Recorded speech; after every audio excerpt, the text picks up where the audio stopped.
Bonjour et bienvenue dans votre nouveau rendez-vous hebdomadaire de la GFI TV.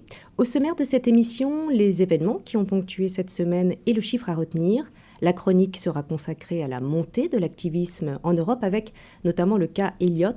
Et deux invités reviendront sur les incidences de la menace d'une guerre commerciale entre les États-Unis et la Chine. Mais tout de suite, Xavier Diaz a retenu pour vous et en images 5 faits qui ont ponctué cette semaine.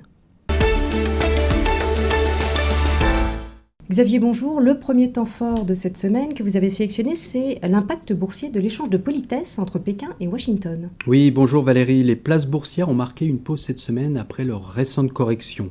Le ton conciliant des autorités chinoises a rassuré. Toutefois, les investisseurs restent inquiets. 3 raisons à cela.